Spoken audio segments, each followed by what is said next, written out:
दोस्तों, आज मैं आप सबको हिंदी कहानी बताने जा रही हूँ।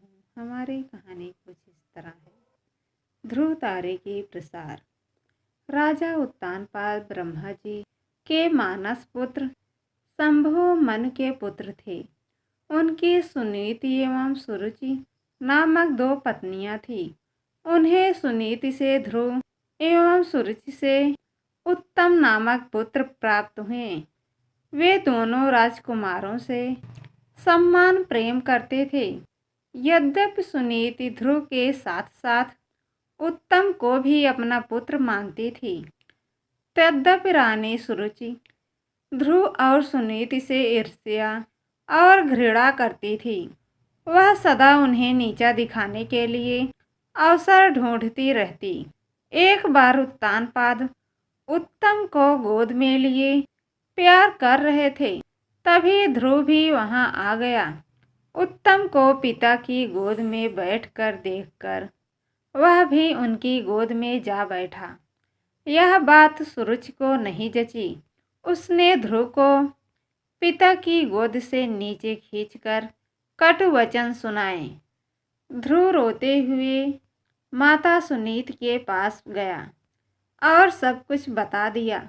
वह उसे समझाते हुए बोली, वंश भले ही तुम्हारा कोई अपमान करे, किंतु तुम अपने मन को दूसरों के लिए अमंगल की इच्छा कभी मत करना।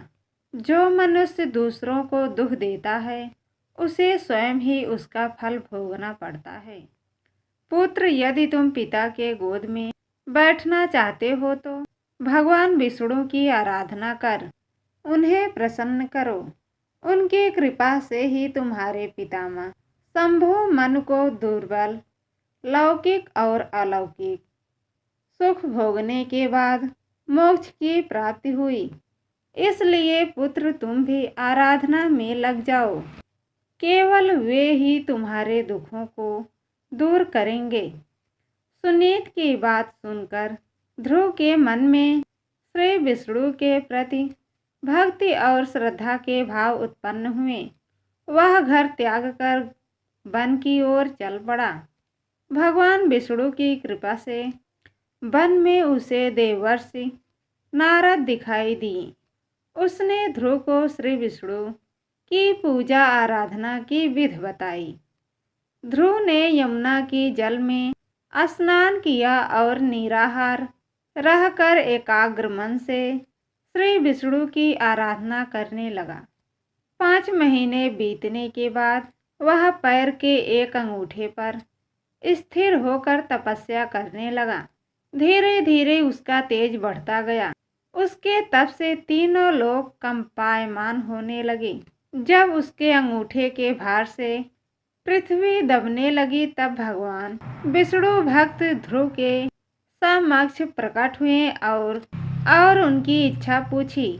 ध्रुव भाव विभोर होकर, भगवान, जब मेरी माता सुरुचि ने अपमानजनक शब्द कहकर मुझे पिता की गोद से उतार दिया था, तब माता सुनीति के कहने पर मैंने मन ही मन निश्चय किया था कि जो परम ब्रह्मा भगवान श्री विष्णु इस संपूर्ण जगत के पिता हैं, जिनके लिए सभी जीव एक समान है, अब मैं केवल उनकी गोद में बैठूंगा।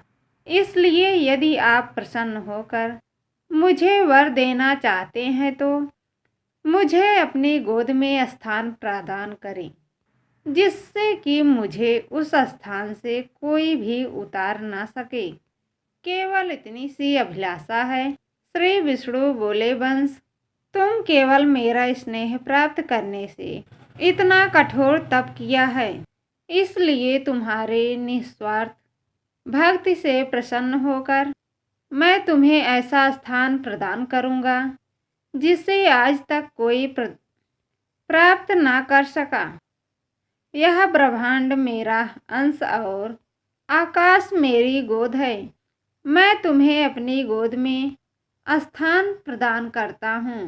आज से तुम ध्रुव नामक तारे के रूप में स्थापित होकर ब्रह्मांड प्रकाशमान करोगे। इसके आगे श्री विष्णु जी ने कहा, तुम्हारा पद सप्त ऋषियों से भी बड़ा होगा और वे तुम्हें सदा तुम्हारी प्रक्रिया करेंगे। जब तक यह ब्रह्मांड रहेगा कोई भी तुम्हें इस स्थान से हटा नहीं सकेगा। वंश, अब तुम घर लौट जाओ। कुछ समय के बाद तुम्हारे पिता तुम्हें राज सौंप कर वन चले जाएंगे। पृथ्वी पर 36,000 वर्षों तक धर्मपूर्वक राजभोग कर अंत में तुम मेरे पास आओगे। इतना कहकर भगवान विष्णु अंतर्धान हो गए। इस प्रकार अपनी भक्ति से भगवान विष्णु को प्रसन्न कर बालक ध्रुव संसार में अमर हो गया है। दोस्तों, मेरी चैनल अच्छी लगी तो चैनल को सब्सक्राइब कर देना, बेल आइकन पर क्लिक कर देना।